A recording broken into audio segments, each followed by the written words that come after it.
En tout cas, je vous remercie d'être ici en présentiel et en visio.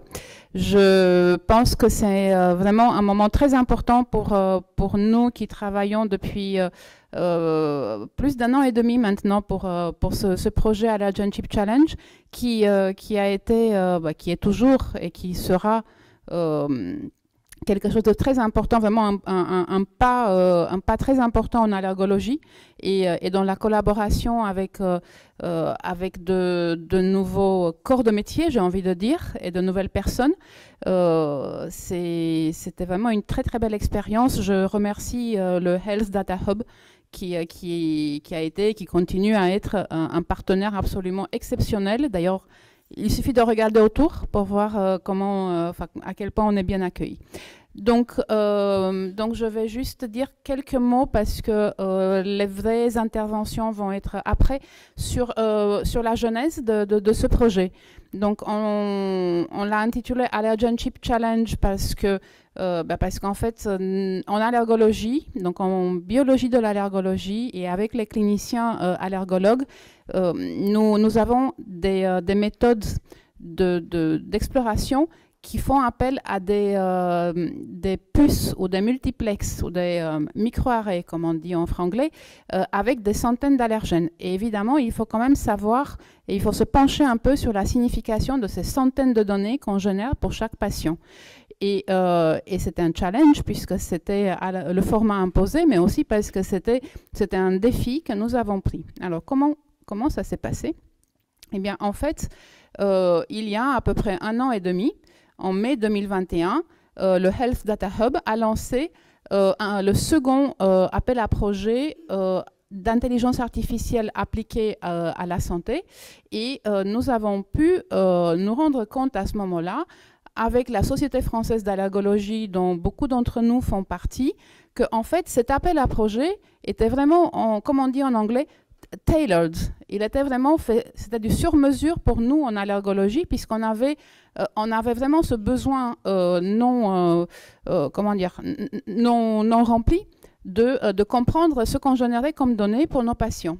À côté, nous avons toujours le réseau Allergobionet, qui est un réseau de biologistes spécialisés en allergologie. C'est un réseau qui comprend des praticiens hospitaliers, mais qui travaillent en très étroite collaboration avec la SFA et avec les collègues du privé. Et je tiens à compléter sur cette diapo et à souligner la contribution du groupe de travail biologie de l'allergie de la SFA, qui regroupe des biologistes du privé et des biologistes du public, parce que nous sommes les mêmes. Une même personne peut être d'un côté ou de l'autre en fonction du temps. Et puis, donc Allergobionet, dépositaire des données d'allergologie moléculaire sur puce, a dit, mais nous, ça fait plus de 10 ans que nous collectons ces données, que nous savons explorer ces patients et nous serions bien contents de transformer notre savoir personnel en un savoir partagé.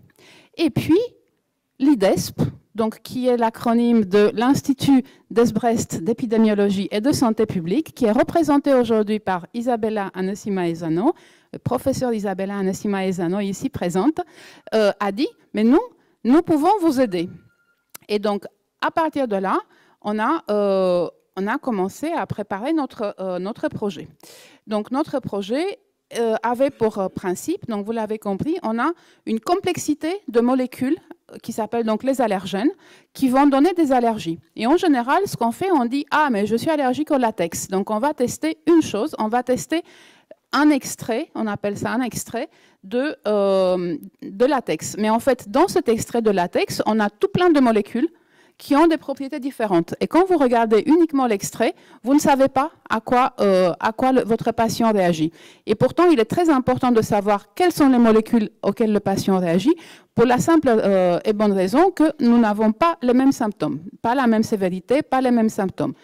Et c'est la même chose quand on regarde la sévérité des réactions allergiques, et encore mieux, on se rend compte depuis maintenant quelques années que si on regarde le profil biologique en fonction d'un allergène, d'une molécule, eh bien, on peut prédire non seulement le diagnostic actuel, mais aussi l'évolution d'un patient au cours de sa vie et la réponse au traitement.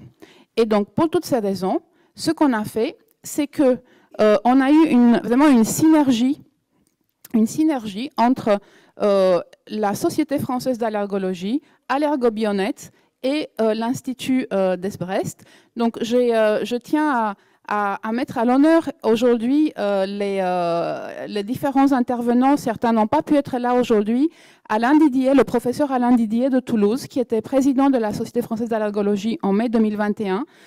Le professeur Pascal Demolly, qui était vice-président, qui maintenant est président de la SF1.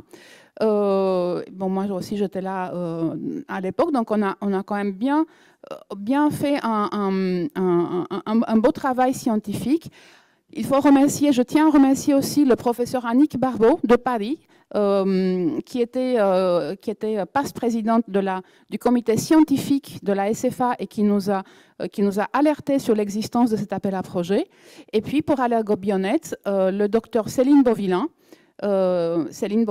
qui aurait dû être avec nous physiquement aujourd'hui, mais qui malheureusement ne pourra pas être présente, qui est le président, Pascal Niquez, le docteur Pascal Niquez de Paris, qui est le trésorier, donc c'est très important aussi pour un appel à projet.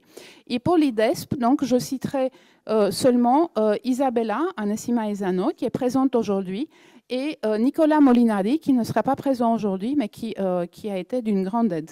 Et donc, nous avons, sur la base de ces quelques personnes de départ, à partir de septembre 2021, nous avons créé 3 comités. Donc, je vous les ai mis en petit parce que le but n'est pas de lire qui était dans chaque comité, mais le but est de dire que nous étions nombreux et que ces comités, en plus, ont évolué au fil du temps.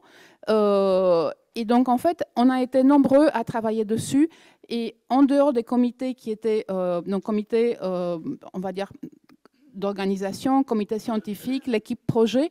On a eu aussi un project manager, donc un chef de projet qui est Amir Gemari, que je tiens à saluer parce que j'ai envie de dire il s'y est collé.